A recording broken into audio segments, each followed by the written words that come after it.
भारत रत्न और पूर्व प्रधानमंत्री अटल बिहारी वाजपेयी की जन्मदिन शताब्दी वर्ष उनकी जयंती के पूर्व संध्या पर जिले में श्रद्धा और सम्मान का माहौल देखने को मिला। इस अवसर पर अयोध्या जिला पंचायत परिसर में स्थापित अटल बिहारी वाजपेयी की प्रतिमा पर दीप उत्सव का आयोजन किया गया।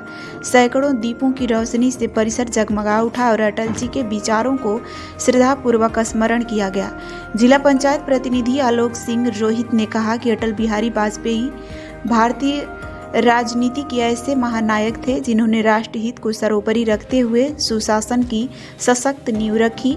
इससे पूर्व सुबह ही महानगर में स्थापित राष्ट्र नायकों एवं महापुरुषों की प्रतिमा की साफ सफाई एवं स्वच्छता अभियान चलाया गया और श्रद्धांजलि अर्पित की गई। कार्यक्रम में पूर्व सांसद लल्लू सिंह, मेयर गिरीशपति त्रिपाठी, जिला अध्यक्ष संजीव सिंह, पूर्व महानगर अध्यक्ष अभिषेक मिश्रा, महानगर अध्यक्ष कमलेश श्रीवास्तव, खुन्नू पांडे, विशिष्ट भाजपा नेता अभय सिंह आदि लोग मौजूद रहे। क्या मैसेज देंगे इस कार्यक्रम के माध्यम से?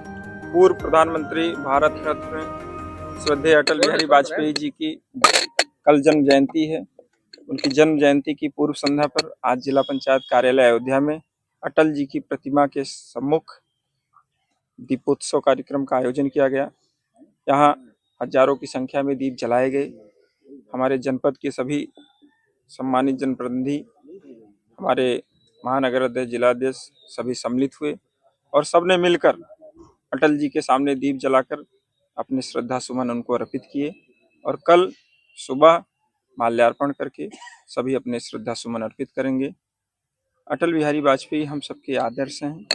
उनके आदर्शों पर हम लोग चलकर इस जिले का, इस प्रदेश का, इस देश का, हमारे माननीय प्रधानमंत्री श्री नरेंद्र मोदी जी के नेतृत्व में, उत्तर प्रदेश के यशस्वी मुख्यमंत्री पूज्य योगी आदित्यनाथ जी के नेतृत्व में ये देश बढ़ रहा है, ये प्रदेश बढ़ रहा है और इसमें अटल जी का अहम योगदान है। उनका आशीर्वाद हम सबके ऊपर है।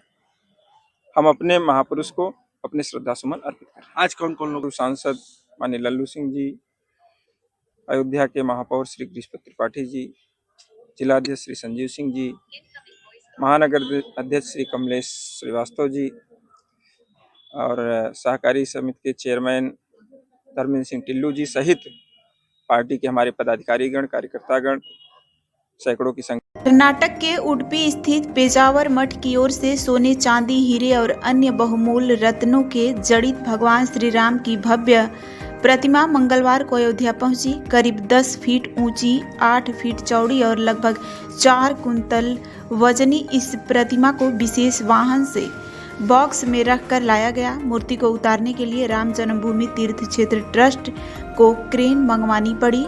ट्रस्ट सदस्य डॉक्टर अनिल मिश्रा के अनुसार मूर्ति निर्माता जयश्री पाड़ी और उडुपी के धर्माध्यक्ष स्वामी विश्वप्रसन्न तीर्थ 29 दिसंबर को अयोध्या पहुंचेंगे, जिसके बाद प्रतिमा की स्थापना पर निर्णय लिया जाएगा। फिलहाल यह स्पष्ट नहीं हो पाया है कि यह प्रतिमा किसके द्वारा भेंट की गई है। इस प्रतिमा को राम मंदिर परिसर में संत तुलसीदास मंदिर के पास स्थित अंगद टीला पर स्थापित किया जाएगा। स्थापना से पहले प्रतिमा का अनावरण किया जाएगा, जिसके बाद प्राण प्रतिष्ठान समारोह आयोजित होगा, जिसमें देश भर के संत महात्मों को आमंत्रित किया जाएगा। मूर्ति आई है, कहाँ से मूर्ति आई है, क्या प्रतिमा है, क्या खासियत है, कहाँ लगेगी, कितने वजन की है, कुछ बोलिए। भारतीय पोस्टल सेवा के द्वारा पोस्टल डिपार्टमेंट के अधिकारियों ने कल प्रातःकाल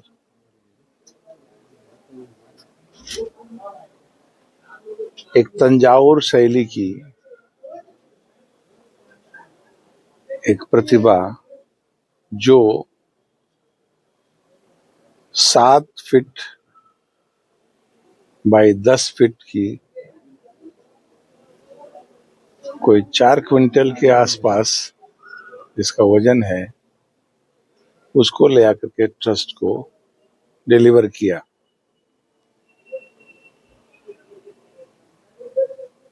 इस प्रतिमा के प्रदाता श्री जयश्री फणीस चित्रकार हैं, कलाकार हैं, बेंगलुरु के रहने वाले हैं।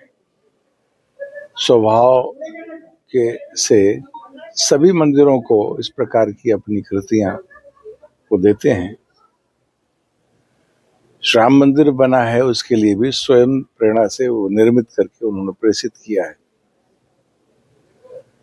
बहुत नजदीक से हम लोगों ने भी उसका अवलोकन नहीं किया है, क्योंकि उनके आने पर 29 तारीख को वो प्रदर्शित होगी। अभी वो रखी गई है, 29 को उनके आने के बाद वो प्रदर्शित की जाएगी। किस चीज की है प्रतिमा, किस भगवान? उस पर स्वर्ण का लेपन है, कहीं कहीं कुछ उसमें नग भी लगे हैं। तो प्रतिमा पर स्वर्ण का लेपन करते हुए तंजावुर शैली का कलाकृति से निर्मित वो विशेष प्रकार का चित्र है, जो आप लोगों को 29 तारीख को कहाँ स्थापित किया? अब उस पर विचार चल रहा है, देख करके नाप जोक करके जहां भी होगा। अभी कहीं रखा गया है, लेकिन वो ठीक बहुत अच्छे जगह पर जहां सब लोग देख सकते हैं, ऐसी जगह पर उसको स्थापित किया जाए। तो ये प्रतिष्ठा द्वादशी को लेकर क्या राम मंदिर का पट 31 तारीख को? अयोध्या जिला के नगर पंचायत कुमारगंज में आयोजित पंडित राम कुमार शिव कुमार उपाध्याय स्मारक डे नाइट वॉलीबॉल प्रतियोगिता का शुभारंभ मुख्य अतिथि समाजसेवी अमरनाथ तिवारी मानस ने खिलाड़ियों से परिचय प्राप्त कर किया। प्रतियोगिता में अयोध्या मंडल के दर्जनों टीमों ने प्रतिभाग किया। इस अवसर पर अमरनाथ तिवारी ने युवाओं से पढ़ाई के साथ साथ खेलों में भी सक्रिय भागीदारी करने का आह्वान करते हुए कहा कि खेल युवाओं के सर्वांगीण विकास का सशक्त माध्यम है और अब खेल भी उज्जवल भविष्य का मार्ग बन रहा है। उन्होंने आयोजन के लिए आयोजकों को बधाई दी। प्रतियोगिता में रेफरी की भूमिका राणा प्रताप सिंह और अजीत सिंह ने निभाई, जबकि आकर्षक कमेंट्री दीपक उपाध्याय ने प्रस्तुत की। आयोजनकर्ता विजय कुमार उपाध्याय उर्फ अग्गू पंडित रहे। कार्यक्रम में चंचल उपाध्याय, ज्ञानेंद्र तिवारी, सुधीर सिंह, कृष्ण केवल मिश्र, शीतला वाजपेयी, भाजपा नेता बैजनाथ वैश्य आदि लोग मौजूद रहे। संदेश है युवाओं को भी, खेलेगा इंडिया तो बढ़ेगा इंडिया। और क्या कहते हैं, इतना शानदार आयोजन के लिए हम आपको अपने अग्गू दादा को बहुत बहुत बधाई देते हैं। और हम लोग का सौभाग्य है कि हम लोग यहाँ सम्मिलित हो पाए। इतना बढ़िया रोमांचक मैच चल रहा है, और इस मैच में इतने कम टाइम में इतनी टीमें आ गई हैं बाहर से लेके और सबके, मतलब देखा जाए तो एक तरीके से बहुत भव्य आयोजन है। तो ये हमारा सौभाग्य है कि हम इस आयोजन में सम्मिलित हो पाए। युवा ही देश का भविष्य है, युवा ही देश का भविष्य तय करता है।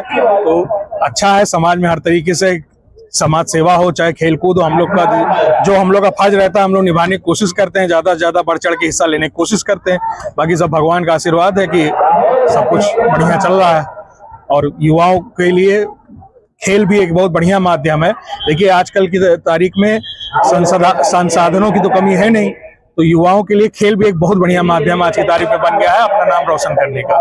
तो इस खेल यहाँ इस पावन धरती के माध्यम से मैं ये कहना चाहूंगा कि खेल कूद में भी ये एक तो पुरानी कहावत होती थी ना कि पढ़ोगे लिखोगे होगे खराब, खेलोगे कूदोगे होगे खराब, पढ़ोगे लिखोगे ना।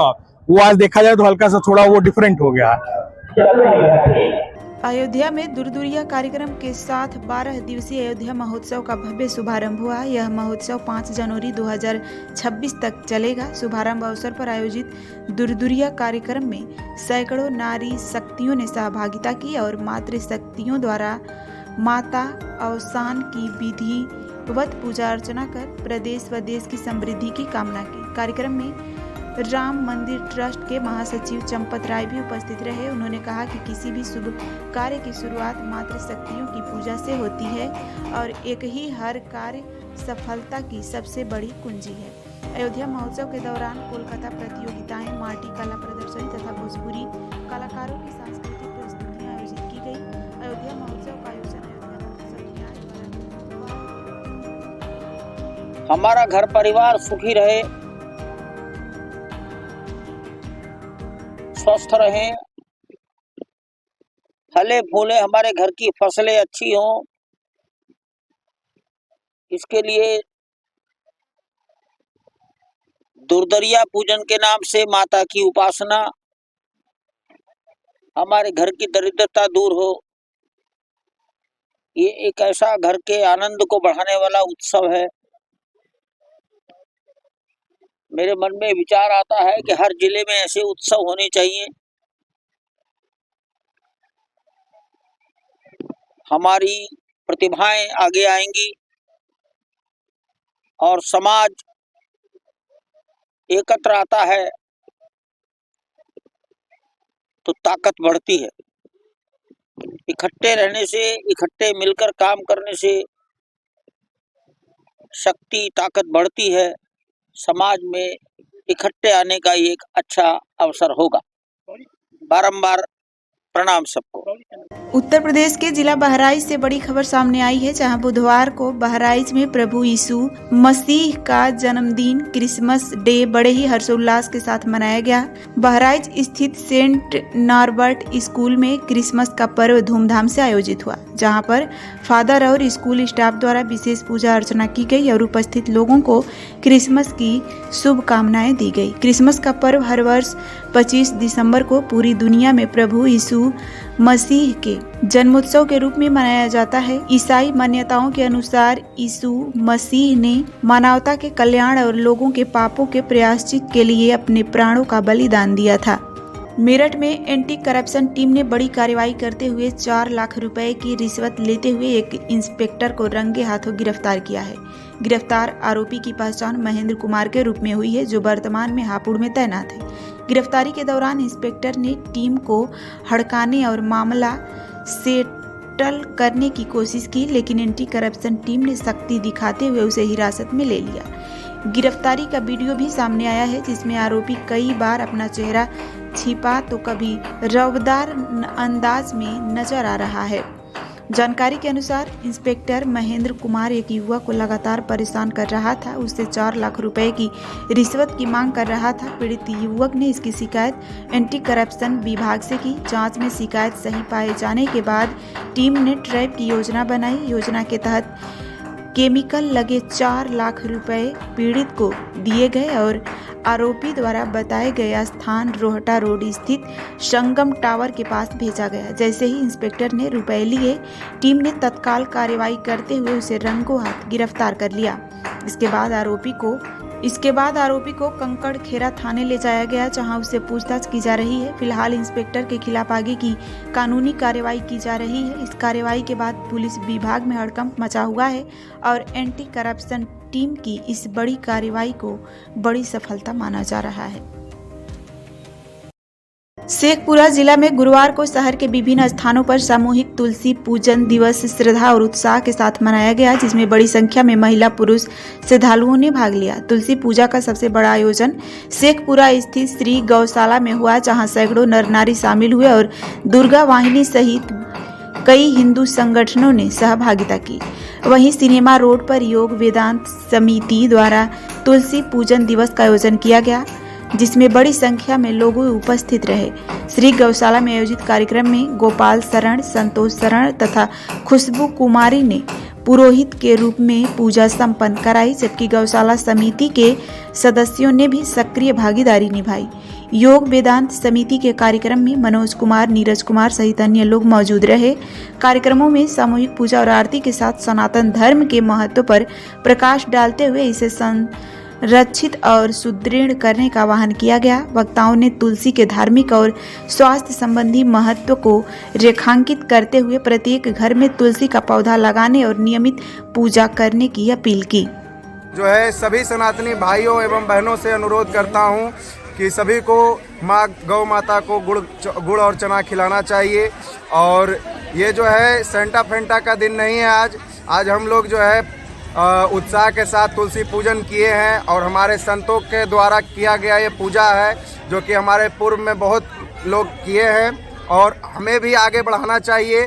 और सभी भाई बहनों से यही निवेदन है कि आप लोग जो है गुड़ चना खिलाइए प्रत्येक गुरुवार गौ माता को। जय गौ माता। धर्म की अधर्म का। हम लोग तुलसी पूजा मनाने आए गौशाला।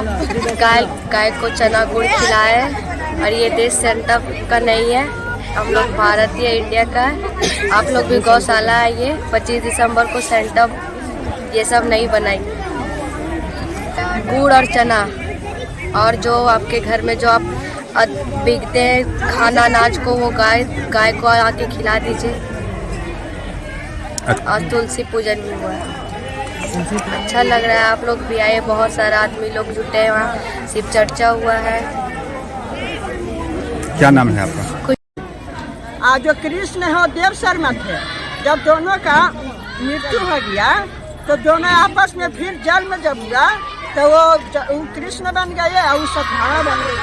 तो सतभामा किस भाव से तुलसी का बीज कहाँ हुआ, वही रोपती थी तुलसी, और वही तुलसी वृक्ष जो हो गया वो कृष्ण हो गए और तुलसी सतभामा। तो कार्तिक मास में तुलसी लगाना चाहिए, कार्तिक मास हर महीना और विष्णु का पूजा होना चाहिए कार्तिक में। जो नाने भर महीना नहीं करे 3 दिन भी करेगी तो उसका महत्व बराबर है। इसलिए कार्तिक का महत्व बहुत बड़ा दिया है।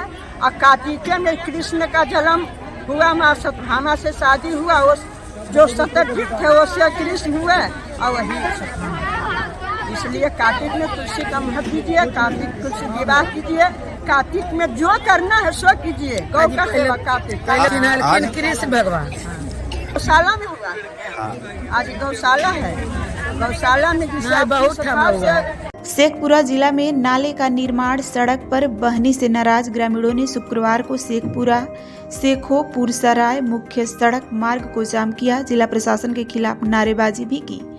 मामला कुसुम्भा थाना क्षेत्र के लोदीपुर गांव का है, जहां पीडब्ल्यूडी द्वारा सड़क निर्माण तो कर दिया गया, लेकिन नाले का कार्य अधूरा छोड़े जाने के कारण गांव का गंदा पानी सड़क पर बह रहा है। इससे राहगीर और वाहन चालकों में भारी परेशानी का सामना करना पड़ रहा है। ग्रामीणों का कहना है कि इस समस्या को लेकर कई बार संबंधित विभाग को सूचना दी गई, लेकिन अब तक कोई ठोस कार्रवाई नहीं हुई। मजबूर होकर ग्रामीणों ने बांस बल्ले लगाकर सड़क जाम कर दिया, जिससे वाहनों की लंबी कतार लग गई। सूचना मिलते ही कुसुम्भा थाना पुलिस मौके पर पहुंची ग्रामीणों को समझाने बुझाने का प्रयास कर रही है। ग्रामीणों ने जल्द नाले का निर्माण कार्य पूरा कराने की मांग की है। समस्या सर हमारा मुख्य है कि शेखोपुर सराय से शेखपुरा जो रोड गई है सर, उसके गांव में हमारा गांव पंचायत लोदीपुर, गांव लोदीपुर जो कि पंचायत का मुख्यालय है सर, और इस रोड से नवादा तक लोग आते जाते हैं, बिहार शरीफ जाते हैं। और हमारा जो है पूरे गांव का नाला सर रोड पर बह रहा है सर, और अभी तक देखने वाला कोई नहीं। हम लोग 2020 से सर देखिए प्रयासरत है, आवेदन भी दिए सर, और आधा काम हुआ है, आधा काम बाकी है सर। जब एसडीओ साहब से इस बात पर मिले सर कि आधा काम मेरा क्यों रुक गया, हमने पैरवी करवाया सर, एमपी साहब से, सांसद से पैरवी करवाया, तो एसडीओ साहब भड़क गए। वो कहने लगे कि एमपी से फ़ोन करवाते हैं तो काम हम करेंगे कि एमपी करेंगे, और काम अभी तक नहीं हुआ है सर। उनके मनमर्जी से नहीं हुआ सर, एसडीओ साहब के मनमर्जी से और ठेकेदार के। क्या मांग करते हैं? मांग तो हमारा यही है सर कि हमको नरक से मुक्ति दिया जाए हमारे गाँव को सर। जो काम अधूरा बचा हुआ उसको पूरा किया जाए सर। पूरे ग्रामीण हम लोग सर नालिए में आते जाते जीता जिंदगी हम लोग नरक जी रहे हैं सर। बजरंगबली के सर हम मुख्य पुजारी हम ही हैं सर। बहुत दिक्कत होता है सर, सुबह शाम जाना पड़ता है सर, यही नाली में हम लोग को घूमते। क्या नाम है? मेरा नाम आज हमने मतलब शेखोपुर से लेकर के जो शेखपुरा तक के रोड जाती है उसको लोदीपुर ग्राम पंचायत में हमने जाम किया है। और ये नाले के लेकर के किया गया है कि जितने भी मतलब लोग पूजा करने के लिए मंदिर में जाते हैं वो नाली से होके जाते हैं, ये इसी नरक से हो करके जाते हैं। तो इस वजह से इसका जल्द से जल्द काम पूरा होना चाहिए। आधा काम पूरा हुआ है, आधा अभी 5 साल पूरे हो गए हैं, फिर भी काम ये पूरा नहीं हो पाया है। इसलिए हम चाहते हैं कि सबसे जल्दी से जल्दी ये काम जल्दी से पूरा हो जाए। चुनाव भी ख़त्म हो गए, सब कुछ ख़त्म हो गए, उसके बावजूद भी अभी तक कोई ध्यान नहीं दे रहा है, तो इस वजह से ये जाम किया गया है। समस्या यही है कि अभी जो नाले भी जो मतलब नल जल का जो बना हुआ है तो वो उसका भी पाइप कटा हुआ है, और जो पाइप कटने का कारण ये है कि जो पानी जो जमा होता है और नल जल बंद होने के बाद जो पानी है वो दोबारा से उसी पाइप में चला जाता है, जिसके चलते लोग जो पानी पीते हैं उसी से उन लोग को बीमारी भी हो जाता है। तो इस वजह से ये बहुत ज़्यादा समस्या। और जो नाला फटा भी है तो वो रोड पे ही है, और इससे पानी और ज़्यादा मतलब रोड पे बहता है, जिसके चलते रोड भी टूट रहा है। तो हम लोग का यही है मांग है कि ये जल्दी से जल्दी ये पूरा हो। और जो पंचायत राजभवन है और ये अभी 1 साल पहले ही ये बन करके पूरा हुआ था। इसमें टाइल्स से भी सब कुछ बिछा हुआ है, बट अभी आप देख सकते हैं कि इसमें भी पानी जा रहा है, सारे रूम में पानी जा रहा है, नाली का पानी जा रहा है, तो इससे भी ये प्रॉब्लम सबसे ज़्यादा क्रिएट हो रहा है। तो हम चाहते हैं कि जल्दी से अच्छा है, उससे पानी रोड पे गिरता है, प्लस में ग्रामीण जो भी पानी है वो भी रोड पे ही आता है। आज तक नाला का कोई भी निवारण नहीं किया गया इस लोदीपुर के अंतर्गत। 5 साल हो गया टेंडर का, आज तक लिख करके देते देते यहाँ का पब्लिक थक चुका है, लेकिन ना यहाँ से कोई पैरविकार सुनते हैं और ना कोई बोलते हैं एसडीओ के पास जाओ, एसडीओ के पास जाते हैं बोलते हैं सीओ के पास जाओ। यही काका करके आज 5-6 साल से मेरे गांव को बरगला करके रखे हैं। यहाँ तक कि पंचायत भवन को देखा जाए, आज साल भर पहले टेंडर हुआ और उस पंचायत भवन में ये हाल कर करके रखे हुए हैं कि अगर कल के डेट में जिनका भी यहाँ का ड्यूटी होगा वो ड्यूटी तक भी नहीं आते हैं। और यहाँ का नल जल का काम क्या है, यहाँ कोई भी काम आता है वो पूरा प्रोत्साहन के साथ नहीं किया जाता है और ना ही करने दिया जाता है। जबकि पंचायत एक आदमी ये काम करवाता है, पंचायत का मुख्यालय लोदीपुर कहलाता है, लेकिन यहाँ का काम एक भी ना हो करके यहाँ का काम कभी भी पूरा नहीं होने दिया जाता है। जबकि यहाँ देखा जाए पैन है, पैन को भी भर करके अपने रख लिया जाता है। अतिक्रमण को जहाँ जमीन है वहाँ नाला का पानी जाना चाहिए, वहाँ तक नाला का पानी नहीं जाता है और रेती में पानी गिराया जाता है। यही लोदीपुर का ये पुराना नियम है। सरकार से हम यही आवेदन करेंगे कि जल्द से जल्द इसको स्वीकार करके इसका नाला का ठीक किया जाए। अयोध्या में सिख समाज के 10वें गुरु श्री गुरु गोविंद जी के प्रकाश पर्व के अवसर पर खिड़की अली बेग स्थित गुरुद्वारा दुख निवारण में भव्य नगर कीर्तन शोभा यात्रा निकाली गई। शोभा यात्रा में बड़ी संख्या में सिख समाज के लोगों ने उत्साहपूर्वक भाग लिया। नगर कीर्तन गुरुद्वारा दुख निवारण से प्रारंभ होकर कसाबवाड़ा, फतेहगंज चौक, जमुनिया बाग, गुदरी बाजार चौक होते हुए पुलिस लाइन क्षेत्र स्थित गुरुद्वारे पर संपन्न हुआ। इस अवसर पर अमनदीप सिंह ने बताया कि गुरु गोविंद जी के प्रकाश पर्व पर प्रतिवर्ष पंच प्यारे के नेतृत्व में निशान साहिब, बैंड बाजा, गतका दल और वाह गुरु के जयकारों के साथ गुरु ग्रंथ साहिब जी की सुसज्जित पालकी के साथ शोभा यात्रा निकाली जाती है। मार्ग में श्रद्धालुओं के लिए लंगर और जलपान की व्यवस्था की जाती है, जो सिख गुरुओं के सेवा, समर्पण और समानता के संदेश को दर्शाती है। ये जो नगर कीर्तन आज निकला है, ये साहिब श्री गुरु गोविंद सिंह जी महाराज जी के पावन प्रकाश पर्व के उपलक्ष्य में निकला है। और ये गुरुद्वारा दुख निवारण साहिब से प्रारंभ होकर फतेहगंज चौक, गुदरी बाजार, रीडगंज होते हुए, रिकाबगंज होते हुए गुरुद्वारा साहब जाकर समापन होगा।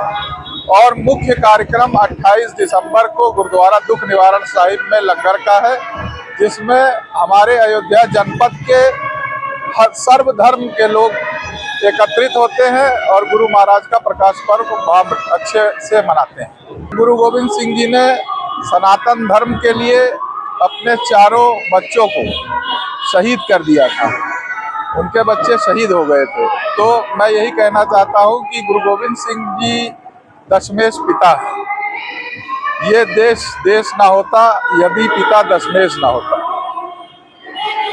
देखिए, इस कार्यक्रम के माध्यम से मैं ये मैसेज देना चाहता हूँ कि हम लोगों को सनातन धर्म के लिए जो सिखों के गुरुओं ने कुर्बानी दी और आगे भी हम लोग उस पर बने रहें।